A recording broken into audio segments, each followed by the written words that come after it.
2015년 새해를 시작하면서 또 저희 교회로서는 설립 30주년을 맞는 뜻깊은 해가 되면서 저는 우리 교회 담임 목사로서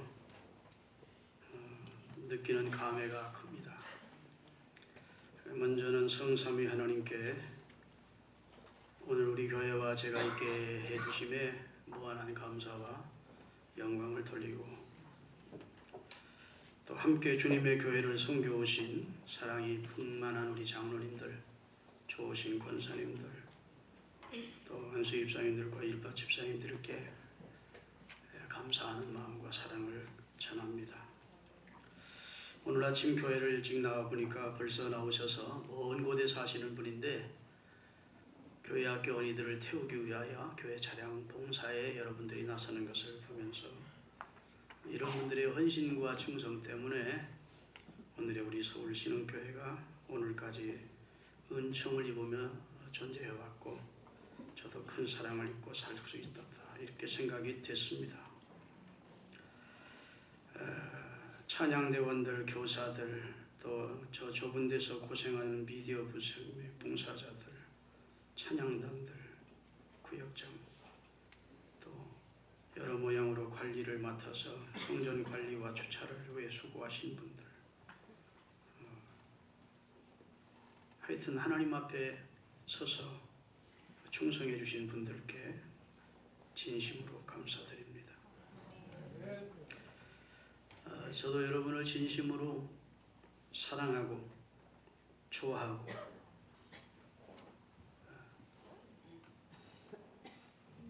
목사가 변변치 못한데 덤벙거리는 목사, 사려 깊지 못한 행동을 종종 하는 결점이 많은 목사를 지금까지 사랑해 주시고 목사로서 존중해 주시면서 따라와 주심에 감사드립니다.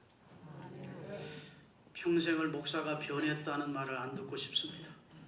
옛날에는 겸손하더니 요즘은 교만해졌다든지, 옛날에는 따뜻한 목사님인데 요즘은 냉정해졌다든지, 이런 소리 안 듣기를 원합니다. 저는 안 변했습니다. 앞으로 치매에 걸리는 한이 있으면 변할지 몰라도 끝까지 겸손을 지켜가며 따뜻한 목사로 하나님을 섬기고 싶고 여러분과 함께하고 싶습니다. 끊임없는 기도와 협력을 부탁드립니다. 독불장군 없습니다.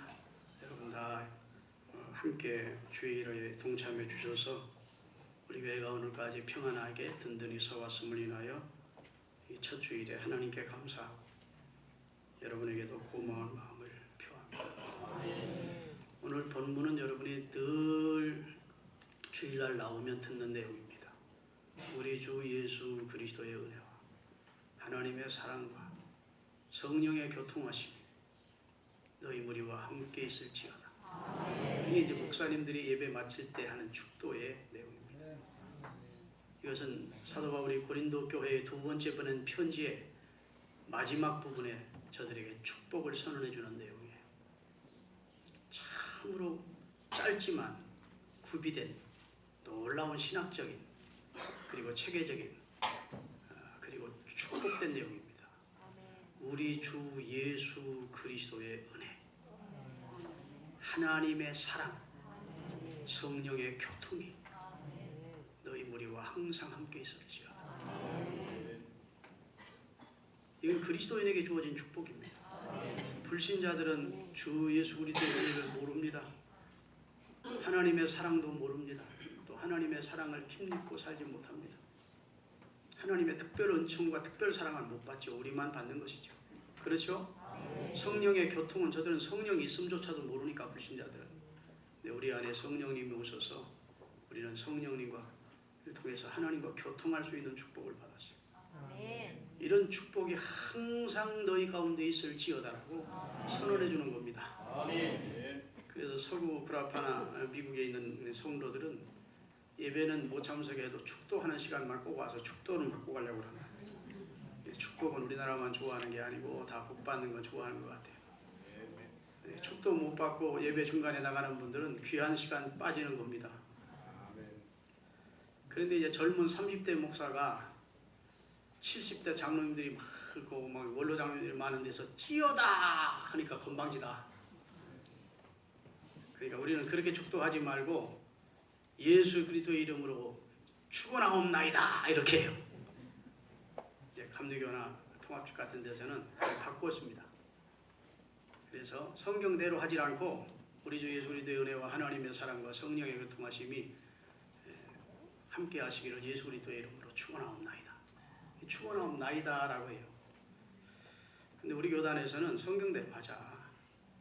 성경의 목사에게 하나님이 축복권을 주셨으니까, 선언할 수 있는 언권을 주셨으니까, 사도 바울이 한 대로 주 예수님의 은혜와 하나님의 사랑과 성령의 교통하심이 너희 무리와 함께 있을지어다 라고 그대로 선언해 주는 것입니다. 여러분, 주의 종에게 여러 가지 하나님의 특별한 은혜를 주셨지만 축복권을 주셨습니다. 성경으로 증명해 드리자면 민수기 6장에 있는 내용입니다. 하나님께서 제사장들에게 축복권을 주신 근거가 되는 내용이에요. 다 같이 읽겠습니다. 여호와는 내게 복을 주시고 너를 지키시기를 원합니다. 하나님의 마음입니다. 우리를 향한, 우리를 지켜주시고 은혜 주시고 복 주시기 원합니다. 여호와는 그의 얼굴을 내게로 비추사 은혜 베풀어 주시기를 원합니다. 여호와는 그의 얼굴을 내게로 향하여 드사 너의 삶에 늘 평강이 있었기를 원한다. 그런데 이런 하나님의 마음을 가지고 제사장들이 축복을 해주래. 그들은 이같이, 그들은 누굴까요? 하나님의 사역을 맡은 제사장들, 오늘의 목사를 말합니다. 제사장들은 이같이 내 이름으로 이스라엘 자손에게, 선민들에게 축복할지니. 자, 사람이 비는 것은 축복이고 하나님이 내려주시는 것은 복입니다. 비일축의 복복자니까 인간은 축복할 수 있습니다. 그러나 하나님은 축복하는 분이 아니고 복을 수여하시는, 복을 주시는 분이다. 이 문구가 아주 정확한 거예요. 27절 같이 읽겠습니다. 그들은 이같이 내 이름으로 백성을 축복할지니 내가 그들에게 그의 복을 주겠다. 여러분, 족장 시대에는 하나님께서 다 족장을 제사장으로 세웠어요. 그래서 아브라함이 이삭에게 축복한 대로, 이삭이 에서와 야곱에게 기도한 대로, 야곱이 12아들에게 기도하고 축복한 대로 그 후손들이 그렇게 되도록 섭리하셨습니다. 믿으십니까? 그래서 예배 말미에 축도를 하는 것은 굉장히 중요합니다. 우리 주 예수 그리스도의 은혜, 하나님의 사랑, 성령의 교통이 너희 무리와 함께 있을지어다. 이런 축복을 오래 받으시고 또 강력하게 누리시면서 한 해를 사시는 우리 서울 신흥 가족들이 될 수 있기를 주의 이름으로 축원합니다. 삼위일체 교리는 신학의 주제 중에 가장 난해한 부분입니다. 그러기에 오랫동안 숱한 논쟁과 파란을 겪으면서 이 삼위일체 교리가 이제 확립이 됐습니다. 성경은 삼위의 하나님께서 한 분으로 존재하신다는 사실을 숱하게 증언하고 있습니다. 따라합시다. 삼위의 하나님이 한 분으로 존재하신다. 삼위 되시는 분이 한 분으로 존재하신다. 일반적으로 성부 하나님은 그리스도의 아버지 되시고 창조주 되시고 통치자 되시는 분으로, 성자 예수님은 인류의 죄를 대속해 주시고 풍성한 은혜를 우리 가운데 내리셔서 천국에 갈 수 있는 길을 우리를 위해 제공해 주신 분으로, 성령 하나님은 하나님의 보내신 영으로, 그래서 우리 가운데 오셔서 우리와 하나님 사이를 교통케 하시는 분으로, 그렇게 제각기 하는 일은 구별되어 있지만 그러나 성령 하나님은, 성자 하나님, 성부 하나님은 한 분으로 역사하심을 말씀하고 있다. 이 사실을 이해한다는 것은 인간의 한정된 두뇌를 가지고는 참으로 잘 이해가 안 됩니다. 삼신이 아니에요. 신이 셋이 아닙니다. 성부 따로 있고 성자 따로 있고 성령 따로 있는 게 아니고 삼위로 역사하시는데 한 분이다. 여러분, 컴퓨터도 용량이 한계가 있으면 그걸 다 받아들일 수 없듯이 우리 인간의 두뇌는 하나님이 지혜롭게 지으셨지만 그것까지도 수용할 수 있을 만큼 용량은 안 된 것 같아요. 그리고 이건 오묘하고 신비한 진리입니다. 아멘. 하나이면서 셋이래. 셋이면서 하나이래. 그 내 말이 아니고 성경이 숱하게 말씀을 하고 계시다. 나를 본 자는 아버지를 보았고 나와 아버지는 하나이니라 예수님이 증언하셨다고요. 할렐루야. 그러니까 우리 두뇌의 용량이 이걸 이해하지 못하지만 이제 우리가 하나님 나라에 가면, 천국에 가면 바로 이런 사실을 두고 말씀하신 거구나 하고 그때는 확실하게 이해가 될 줄로 믿으셔야 됩니다. 할렐루야. 네. 그래서 성경에 보면 우리 하나님을 복수대명사로 써 있는 것이 참 많아요. 복수란 둘 이상일 때 복수입니다. 우리라는 단어를 썼을 때는 둘 이상이죠. 창세기 1장 26절을 띄우겠습니다. 하나님이 이르시되 우리의 형상을 따라 우리의 모양대로 우리가 사람을 만들고. 자, 하나님은 한 분이신데 왜 우리의 형상을 따라 우리의 모양대로 우리가 사람을 만들자 했을까? 그게 삼위의 하나님이 함께 하시는 역사이기 때문입니다. 천지 창조도 삼위의 하나님의 역사입니다. 태초에 하나님이 천지를 창조하시니라. 성부 하나님이 창조를 계획하시고 말씀 되신 그리스도를 통해서 말씀이 역사를 이루고 하나님의 신인 성령은 수면에 운행하실 때 성삼위의 역사를 통해서 천지 창조가 이루어졌음도 선언하고 있습니다. 그래서 예수님은 당시 이스라엘 백성들에게 나는 태초요 상고다. 세상이 지어지기 전부터 나는 존재했다. 나는 아브라함보다 먼저 있었고 너희가 그렇게 좋아하는 모세보다 훨씬 먼저 있던 자입니다. 그러니까 네가 나이 50도 안 되었으면서 우리 까마득한 조상보다 먼저 있었다는 이런 망령된 놈을 만나고 예수님을 돌로 때려 죽이려고 했는데 사실은 예수님의 말씀이 사실입니까? 아닙니까? 육으로 오신, 때가 되어 육으로 오신 것뿐이지 실상은 창조주 가운데 한 분이 성자 예수님이시라. 그래서 태초에 말씀이 계시니라. 요한복음 1장 1절은 굉장히 중요한 선언입니다. 태초에 말씀 되신 주님이 계셨다. 이 말씀이 육신을 입고 이 땅에 오셨다. 그 육신으로 오는 그분을 보니 하나님의 영광이, 하나님의 은혜가 그 속에 충만했다. 아멘. 그렇게 요한은 증언을 하고 있는 것입니다. 창세기 11장 7절에도 바벨탑을 인간이 지을 때, 세울 때, 원체 인간이 그만이 극에 달해 있을 때 하나님이 성삼위 하나님이 우리라는 표현을 쓰십니다. 우리가 내려가서 거기서 그들의 언어를 혼잡케 하여 그들이 서로 알아듣지 못하게 하자 하시고 바벨탑 사업을 중단시켰음을 선언해주고 있습니다. 이사야서를 보면 이사야가 성전에 들어가서 하나님의 놀라운 은혜를 받을 때 하나님께서 말씀하십니다. 우리가 누구를 보낼꼬 한다고. 내가 누구를 보낼꼬 하지 않습니까? 자, 다 같이 읽겠습니다. 내가 또 주의 목소리를 들으니 주께서 이르시되 내가 누구를 보내며 누가 우리를 위하여 갈꼬 했다는 겁니다. 그래서 이사야가 주여 나를 보내소서 제가 여기 있습니다 하고 자원해서 하나님의 사역에 나서게 됐다. 그런 내용이 기록되어 있는 것을 보게 됩니다. 할렐루야. 이 삼위가 독립적으로 일하지만 세신이 아닌, 삼신이 아닌 한 하나님으로 역사를 하시는 이 오묘함과 이 초월적인 인간의 두뇌를 초월하는 초월적인 하나님이심이 성경이 분명히 기록되어 있고, 예수님도 이 사실에 대해서 승천하시기 직전에 마지막 부탁을 하면서 너희는 가서 모든 족속으로 제자를 삼아. 그 다음에 아버지는 누굴까요? 성부 하나님과 그 다음에 아들과 성령 하나님과 성자 하나님과 그 다음에 성령의 이름, 성령 하나님의 이름으로 세례를 베풀라. 그렇죠? 오늘 본문도 주 예수의 은혜, 하나님의 사랑, 성령의 교통, 삼위일체 하나님에 대해서 분명하게 말씀해주고 있습니다. 할렐루야. 그러면 제가 왜 신년을 맞으면서 이 본문을 정해놓은가 하면 이 바로 주님의 은혜, 예수 그리스도의 은혜와 하나님의 사랑과 성령의 교통하심이 우리는 아주 강력하게 여러분에게 임하는 해가 될 수 있으면 좋겠다. 그런 기대와 바람을 가지고 오늘 말씀을 준비했음을 알려드립니다. 먼저는 이제 성부 하나님에 대해서 좀 말씀을 드리려고 합니다. 성부 하나님은 사랑의 하나님이십니다. 창조주 하나님이시요, 통치자 하나님이시요, 심판주 되시는 하나님이시요, 주권자 되시는 하나님이심을 성경은 계시하고 있습니다. 그런데 하나님의 가장 강력한 속성 중에 하나가 사랑입니다. 아멘. 하나님이 세상을 이처럼 사랑하사 독생자를 주셨다. 사랑은 여기 있으니 우리가 하나님을 먼저 사랑한 것이 아니요 하나님이 먼저 우리를 사랑하셨다. 이는 하나님은 사랑이심이라. 그렇게 기록되어 있다. 하나님의 창조 행위가 사랑에서 시작됐습니다.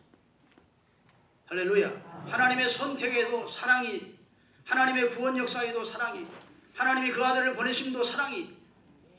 믿습니까? 하나님이 그 아들을 십자가에 달려 인류의 죄를 대속해 하심도 하나님의 사랑이 계시되어 있다. 우리를 사랑하시기 때문에 행하신 모든 행적들이라. 그래서 그의 창조 사역, 창조해놓고 뭐라 하시죠? 생육하고 번성하고 땅에 충만하고 땅을 다스리고 이렇게 우리에게 복을 선언해 주십니다. 할렐루야. 그리고 인생이 범죄하자 하나님이 범죄한 인생을 그냥 등 돌리고 모르겠다 하지 않고 그 가운데 얼마를 선택해서 구원하시기로 작정하시고 아브라함을 예정 가운데 선택해서 그를 통해서 구원 계보를 이루어 가시고 때가 되어 그 아들을 다윗의 뿌리에서 태어나시겠다 약속하신 대로 이 세상에 보내시어 우리를 구원해내신 하나님의 사랑입니다. 하나님의 사랑을 믿으시기를 주의 이름으로 축원합니다. 하나님은 우리에게 그 사랑의 하나님이 아주 귀한 언약을 하고 계십니다. 그래서 하나님이 첫째는 하나님의 사랑을 믿으십시오. 하나님의 전능하심을 믿으십시오. 아멘. 그리고 그 하나님의 언약을 믿으셔야 됩니다. 그리스도인은. 그래서 성경 전체가 약속이랍니다. 32,500가지가 우리를 향한 하나님의 약속입니다. 그래서 성경을 오직하면 구약, 신약이라고 얘기했습니다. 약속이란 오래전에 하신 약속, 새로운 약속이에요. 믿습니까?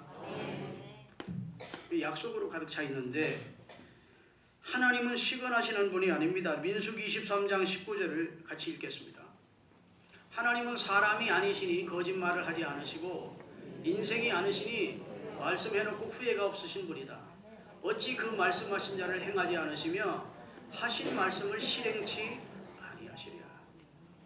하나님은 말씀해놓고 후회하지 않습니다. 후회할 말씀은 하시당초 하시지도 않고 그만큼 완벽하신 분이십니다. 지혜에 어려우심이 한이 없으신 분입니다. 아멘. 인간을 상태로 시건하는 분이 아닙니다. 실현하시는 분이 아니라고요. 그래서 하나님의 입에서 나간 말은 헛되이 하나님께로 돌아온 법이 없답니다. 다 그 뜻을 이룬다는 거예요. 아멘.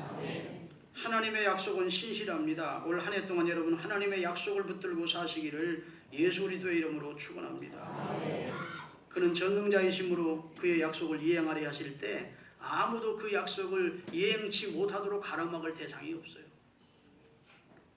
고린도후서 1장 20절입니다. 하나님의 약속은 얼마든지 그리스도 안에서 예가 되니 그런즉 그런 말미암아 우리가 아멘하여 하나님께 영광을 돌리게 되느니라. 하나님의 말씀 앞에 고개를 갸우뚱할 필요가 없다는 겁니다. 하나님의 말씀 앞에 노할 필요가 없다는 겁니다. 하나님의 말씀은 언제든지 예스라고 받을 말씀이랍니다. 그리고 예스라고 아멘으로 받으면 그대로 이루어지는 것이 하나님의 신실한 말씀이라는 겁니다. 할렐루야. 그래서 약속의 말씀을 아멘만 하면 하나님께서 제한 없이 하나님의 은총과 복을 누리도록 우리 가운데 믿음을 주시고 믿음의 행위를 우리 가운데 성령으로 도와주시는 겁니다. 사람은 약속을 하고도 불리하면 그 약속을 파괴해버립니다. 그래서 사람은 신실하지 못합니다. 또 신실한 사람이라 할지라도 약속을 이행하려고 하지만 자기 능력이 부족해서 불가항력적 힘인 입장에서 약속을 지키지 못하는 경우가 혹 있습니다. 그러나 하나님은 전능하십니다. 그리고 그는 신실하십니다. 그는 사랑의 하나님이십니다. 그러기에 우리에게 주신 약속을 그분은 이루지 못할 리가 없는 분이심을 믿으시기 바랍니다. 믿으면 된다는, 믿으면 구원해 주시겠다는 약속입니다. 여러분, 예수님, 하나님이 우리에게 주신 최고의 약속, 왕약속, 대왕약속이 뭐냐? 예수, 내 아들 예수 그리스도를 주로 믿으면 구원해 주겠다. 그게 최고의 약속. 아멘. 내가 내게 주신 말씀대로 네가 순종하면 내게 복을 주겠다. 하나님의 약속이에요. 신명기 28장 1절의 말씀이 무엇입니까? 네가 네 하나님 여호와의 말씀을 삼가듣고 그 말씀대로 살면 너 어디 가든지 무엇하든지 복을 받도록 해주겠다. 이렇게 약속하고 있음을 믿습니다. 할렐루야. 하나님을 섬기며 살면 복을 받는다는 것입니다. 예수 그리스도의 피공로를 의지하고 회개하면 용서해 주겠다는 약속입니다. 하나님의 약속 주기. 우리의 모든 짐을 주께 맡겨버리면 주님이 그것을 맡아서 해결해 주시겠다는 약속입니다. 빌립보서 4장 6절을 띄우겠습니다. 같이 아무것도 염려하지 말고 오직 모든 일에 기도와 간구로 너희 구할 것을 감사함으로 하나님께 아뢰라. 그리하면 지각에 뛰어난 하나님의 평강이 너희 마음과 생각을 다 지켜주실 것이다. 아멘. 베드로전서 5장 7절입니다. 너희 염려를 다 주께 맡겨버리라. 이는 그가 너를 돌보시기 때문에 권고해 주시기 때문이다 라고 말씀해 주셨어요. 여러분, 한 해를 시작하면서 하나님의 신실하심과 사랑을 믿고 그분의 언약을 믿으세요. 그분의 언약은 몇 가지로 한없이 많지만 첫째는 우리 그리스도인들에게 축복을 약속하십니다. 두 번째로 보호를 약속하십니다. 할렐루야. 도와주실 것을 약속하십니다. 우리 이사야서 41장 10절은 잘 아는 내용이니까 같이 한번 읽고 생명의 말씀으로 올해 받으시겠습니다. 두려워하지 마라. 내가 너와 함께하며 놀라지 마라. 나는 네 하나님이 됩니다. 내가 너를 굳세게 하리라. 참으로 너를 도와주리라. 참으로 나의 의로운 오른손으로 너를 붙들어주리라. 하나님의 보호와 인도를 믿으십시오. 아멘. 우리는 지난 주간에 안타까운 소식을 들었습니다. 인도네시아 국적의 비행기가 추락을 해서 박성범이라고 하는 젊은 선교사님의 내외 그리고 어린아이가 생을 마쳤다. 그래서 실로 안타까운 일이죠. 이 내용이 인터넷 악플에 얼마나 비난하는 글이 쏟아지는지 기독교를 그 사람들은 개독교라고 합니다. 개독교가 믿는 하나님이 자기 일 하겠다고 나선 선교사를 죽였다. 개독교의 하나님은 자기 선교사 하나 보호해주지 못하는 신이다. 개독교가 가짜임이 증명됐다. 이런 내용에 너무너무 많은 악플들이 뜬 거예요. 그래서 외교부에서 각 방송사에다가 부탁을 했습니다. 우리나라 민도, 우리나라 국민 수준이 지금 생사조차 알 수 없는 사람에 대해서 이렇게 악플을 다는 수준이라니 이건 세계의 부끄러움거리다. 그러니 각 방송사에 말하기를 박성범 씨 가족이 죽었다고만 하지 그분의 신분, 선교사라는 신분은 빼서 앞으로는 보도록 해달라. 이렇게 부탁하는 웃지 못할 천국까지 발생했어요. 여러분, 사람은 앞서거니 뒤서거니 다 죽습니다. 나는 박성범 씨가 복된 죽음을 죽었다고 생각합니다. 자금 이후로 주 안에서 죽는 자는 복되다 했어요. 용서받지 못하고 구원받지 못한 상태로 죽은 사람들이 안타깝지. 예수 일찍 믿고 선교지 나가서 열심히 어려운 사람들에게 복음 전하고 주의 사랑을 전하다가 하나님이 부르셔서 갔으면 그 사람은 준비된 죽음을 죽은 것입니다. 그리스도인의 입장에서 봐야 된다고. 성경적 시각으로 보면 그 사람은 복된 죽음이에요. 자금 이후로 주 안에서 죽는 자가 복된 거예요. 진짜 저주받은 죽음은 작년에 누가 죽었느냐? 유병헌이가 죽었습니다. 나는 그 사람이 구치소 검찰에 출두하지 않고 도망갔다 그러길래 아, 저 사람은 죽는구나. 여러분, 그런 사람은 차라리 안전한 곳이 감옥이에요. 정치 뇌물 주고 권모술수 다 동원하면서 샀던 사람은 자기들 살기 위해서 정치인들이 그냥 두지 않습니다. 그 사람이 누구 도와주고 누구 정치인 해가지고 그거 다 발각되면 큰 문제 생기니까 그 사람 도망갔을 때 아, 저 사람은 불행한 선택을 했구나. 살기도 수많은 사람 속이며 살다가 결국은 불행하게 죽겠구나. 제가 생각했던 그대로 그는 구더기한테 다 파먹힌 상태로 그분이 왜 자살했겠습니까? 나는 타살당했다고 거의 추측을 합니다. 그런 죽음이 저주받은 죽음이지. 하나님 만날 준비해놓고 내 백성 이스라엘아 네 하나님 만나기를 준비하라 해서 용서받고 구원받은 상태로 살다가 하늘에 상급사타가 죽는 죽음은 복된 죽음이죠. 여러분과 저는 안 죽을 것 같습니까? 다 앞서거니 뒤서거니 하면서 우리 가는 겁니다. 할렐루야. 그러니까 우선 예수 믿고 구원받고 용서받고 영생을 취득한 사람으로 산다는 자체가 복이에요. 할렐루야. 또 그리스도인들에게는 하나님께서 치유도 약속해 주고 계십니다. 예수님이 이 세상에 오실 때 수많은 사람을 치유하셨고 하나님의 사역 가운데 한 부분이 치유 사역입니다. 말라기서 4장 2절입니다. 다 같이 읽겠습니다.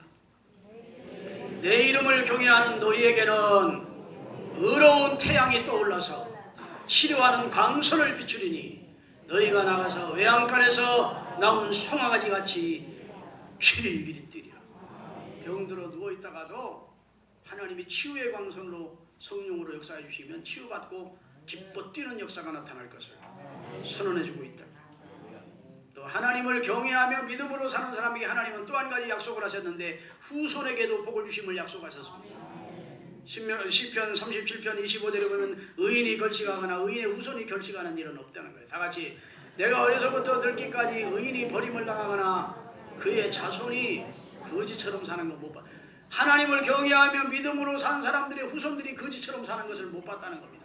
다 형통한 삶을 하나님의 은총을 누리는 삶을 살더라는 거예요. 자, 이제 하나님의 역사는 사랑의 역사입니다. 그 하나님이 나와 함께 하심을 약속하고 있으니까 올 한 해 동안 하나님이 사랑하시는 하나님이 날 사랑하시고 나와 늘 함께 하신다. 이 믿음 가지고 한 해를 사십시다. 두 번째 예수 그리스도의 은혜와 그렇게 돼 있어요. 주 예수님의 은혜. 주 예수님 우리 주신 은혜 가운데 제일 첫 번째 은혜가 요한 1서 1장 9절의 은혜입니다. 다 같이 읽겠습니다. 만일 우리가 우리 죄를 자백하면 그는 미쁘시고 의로우사 우리 죄를 사하시며 우리를 모든 불의에서 깨끗게 해 주실 것이요. 죄 때문에 하나님과 관계를 맺을 수 없었는데 하나님의 아들 예수 그리스도께서 오셔서 하나님과 우리 사이의 화목제물이 되어 십자가에 달려 그 보배 피로 우리 죄를 씻어주심으로 하나님과 화목한 관계를 이루어 주신 것이 성자 예수님이 우리에게 베푸신 은혜입니다. 그것을 당신의 십자가의 희생을 통해서 생명을 주는 그 사랑을 통해서 우리에게 속죄의 은혜가 입혀져 하나님과 교통할 수 있는 관계로 처음 그 일을 시작하신 분이 한 예수님이심을 믿으십시오. 분명히 예수님의 피가 우리에게 효험이 될 때 그 피를 믿는 자들로 말미암아 죄악 가운데서 살던 우리가 회개하고 예수님을 믿을 때 의롭다함을 얻는 죄사함을 받는다는 사실은 예수님이 우리에게 베푸신 큰 은혜임을 깨달으시기 바랍니다. 예수님께서는 지붕을 뚫고 달아내린 환자를 향하여 소자야 내 죄 사함을 받아내리라 이게 선언합니다. 바리새인들은 참남되다고 어찌 하나님의 너 같은 인간이 죄를 사할 수 있느냐고 묻자 예수님은 말씀했습니다. 어찌하여 너희가 나를 참남되다 하느냐. 인자가 땅에서 죄를 사하는 권세가 있는 줄을 알게 하려고 내가 일부러 그런 것이다. 예수님은 죄를 사하는 권세가 있는 성자 하나님이시고 그 죄를 사해 주시는 근거가 되는 그 생명을 버려 우리를 대속해 주심으로 여러분과 저의 죄를 사해 주신 줄로 믿습니다. 아멘. 그러기에 그리스도 예수 안에 있는 자에는 결코 정죄함이 없나니 그리스도 예수 안에 있는 성령의 능력이 죄와 사망에서 우리를 구원해내셨다. 구원해내셨다. 아멘. 예수님이 내 죄를 대속해 주셨다는 사실을 믿으십니까? 나는 하나님 앞에 칭의된 의인이라는 사실이 믿어지십니까? 그런데도 왜 여러분의 마음속에는 기쁨이나 감격이 없습니까? 늘 죄책 속에 사십니까? 아직도 죄의 용서에 대한 확신이 없기 때문에. 제가 예를 하나 들겠습니다. 초등학교 다니는 아이가 아빠가 너무너무 소중히 여기는 도자기를 깨뜨렸습니다. 큰일 났어요. 이실직고를 할까 나는 모르는 척 할까 하다가 고민을 하다가 저녁에 아빠가 퇴근했을 때 아빠 내가 잘못해서 아빠가 정리하던 도자기를 깼어. 아빠가 성 화가 나죠. 그래도 이실직고하는 아들의 그 자세를 보고 그래 용서해 줘. 괜찮다. 다시 사면 되지. 그리고 용서해 주었습니다. 그런데 이 아들이 아무리 생각해도 아버지가 용서 안 해준 것 같아서 그 다음날 또 와서 아빠 아무래도 도자기 깨뜨린 거 너무 잘못한 것 같아 용서해 줘요. 그래. 용서해 준다 했잖아. 한 일주일 후에 또 와서 아빠 아무리 생각해도 아빠가 나 용서 안 해준 것 같아. 그럼 어떻게 할까요? 귀샤되게 만든 것이죠. 그럼 뭘 믿지 못하는 거예요? 아빠의 인격을 믿지 못하는 거예요. 아빠의 신실함을 믿지 못하는 거예요. 그렇죠? 이건 죄보다 더 저장이 깬 것보다 더 큰 문제가 돼. 그리고 또 한 달쯤마다 아이고 아무래도 아빠 용서 안 해는 거야. 그건 그렇다는 육두 문자가 막 나오니 우리가 예수님의 속죄를 믿으면서도 늘 그리스도인이 죄책 속에 산다는 건 바로 그와 똑같은 일입니다. 늘 하나님 잘못했어요. 용서해 주세요. 아니 우리 목욕 회개를 하나님이 다 그리스도를 통해서 해주셨는데 그리스도인은 속죄함 주 예수 내 죄를 속했네 할렐루야 소리를 합하여 함께 찬송하세 그 피로 속죄함 얻었네. 아멘. 이 속죄함 받은 기쁨과 감격이 그리스도인 속에 넘쳐나야 된다고. 만약 이런 속죄함을 믿지 못한다면 불신자보다 우리가 더 불행합니다. 불신자는 죄에 대한 감각이 둔해서 죄 짓고도 별 가책이 없어요. 우리는 너무 영적으로 민감해서 죄 짓고 나면 또 성경을 통해 율법을 통해 보면 늘 우리가 죄 짓고 살거든요. 그런데 용서받았다는 기쁨이 없다면 죄책 속에 사는 우리가 더 불행하지. 차라리 죽을 때까지 죄책감 없이 살다가 죽는 저 사람들이 훨씬 낫지. 역으로 생각해 보셔야 된다고. 주님이 하나님이 왜 그 아들을 십자가에 희생시키시면서까지 우리 죄를 용서해 주기를 원했을까? 우리가 용서함 받은 기쁨을 가지고 살기를 원했습니다. 할렐루야. 속죄받은 구원과 감격을 가지고 살기를 원해서예요. 맨날 예수 믿으면서도 죄책 속에 살지 마세요. 아멘. 우리는 죄에서 구원받았어요. 그리고 그 죄의 결과인 죄와 영원한 사막에서 구원받았습니다. 이 사실을 믿는 여러분이 되시기를 예수님의 이름으로 축원합니다. 오직하면 하나님께서 우리에게 여러 가지로 그 사실을 확인시켜 주시는 내용이 너무너무 많아요. 예레미야 31장 34절 같이 읽겠습니다. 예레미야 그들이 다시는 각기 이웃과 형제를 가리켜 이르기를 너는 여호와를 알라 하지 아니하리니 이는 작은 자부터 큰 자까지 다 나를 알기 때문에 하나님을 잠시 아는 세상에 든다는 거예요. 내가 그들의 악행을 뭐하고 사하고 다시는 그들의 죄를 기억하지 아니하리. 우리가 하나님 앞에 회개하면 우리 죄는 하나님 기억지 않아요. 시편 103편 12절입니다. 동이 서에서 많은 것 같이 우리의 죄과를 우리에게서 회개한 사람의 죄는 하나님 다 던져버린다는 거예요. 시편 44편 22절입니다. 우리가 종일 주를 위하여 죽임을 당하며 도살을 양같이 여김을 받았나이다. 이게 뭐야? 왜 이게 이사야서가 뜨고 있어요? 이런 내용이에요. 같이 한번 읽겠습니다. 주께서 나의 영혼을 사랑하사 멸망의 구덩이에서 건지셨고 나의 모든 죄를 등 뒤에 던지셨나이다. 하나님이 우리가 조금이라도 죄책 속에 사는 걸 하나님이 원치 않아서 회개하고 예수 그리스도의 보혈을 믿는 사람의 죄를 용서해 주셨다는 사실을 확실하게 인식시켜 주시려고 기억지도 않으시겠다. 등 뒤에 돌렸다. 동이서에서 먹은 것처럼 던져버렸다. 아멘. 그리고 성경 시편 85편 또 내가 빽빽한 구름이 사라진 같이 네 죄를 안개에 사라진 같이 도말하 했으니 너는 내게 돌아오라. 내가 너를 구속하였느니라. 빽빽한 구름이 사라지는 것처럼 네 죄도 다 사라지겠다. 올해 어떻게 살아야 되겠어요? 구원받고 속죄받은 기쁨을 가지고 주님의 은혜를 찬양하며 사십시다. 성부 하나님의 사랑을 믿고 그와 아까 나와 함께 하심을 믿고 살자. 성자 예수님이 그 은혜를 통해서 나를 속죄해 주셨으니 그 속죄받은 기쁨과 하나님의 주님의 은혜를 찬양하며 살자. 마지막으로 성령의 교통입니다. 여러분 잠언 3장 32절을 띄우겠습니다. 다같이 대적 패역자는 여호와께서 미워하시나 정직한 자는 하나님과 교통함을 잊게 된다. 여러분 우리 인간이 하나님과 교통할 수 있다는 것은 특별 하나님의 은총이 우리에게 주어졌을 때입니다. 그런데 그것은 성령님이 우리 가운데 임했을 때, 하나님의 영이 우리 가운데 임했을 때 하나님의 영이 한 성령, 한 성부 하나님과 교통하도록 역사해 주십니다. 아멘.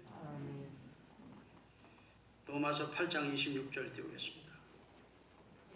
이와 같이 성령도 우리의 연약함을 도우시나니 우리가 마땅히 기도할 바를 알지 못하나 오직 성령이 말할 수 없는 탄식으로 우리를 위하여 친히 가리고 하시느니라. 저를 보세요.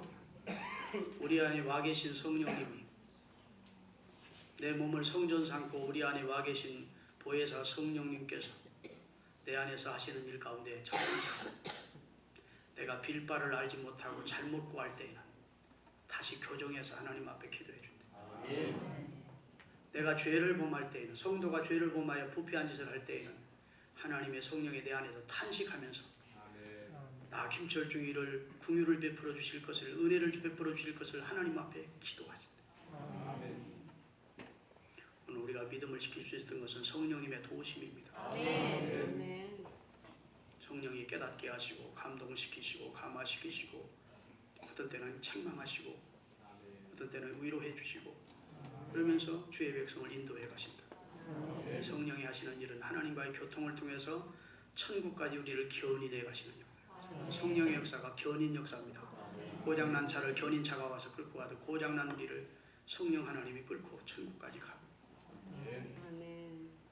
그런 은혜를 우리에게 주셨다. 자, 예수 그리스도의 은혜를 힘입고 구원의 확신과 기쁨을 가지고 사시고 하나님의 사랑을 믿고 그분이 나와 함께 하시는 그의 약속을 부여잡고 사시고 성령 하나님이 내 안에 계심을 믿으시고 또 그 하나님께서 하나님과 늘 교통하게 하시고 나를 천국까지 견인해 가시는 은혜를 강력하게 우리에게 베푸시는 한 해가 될 수 있기를 바랍니다. 기도하시겠습니다.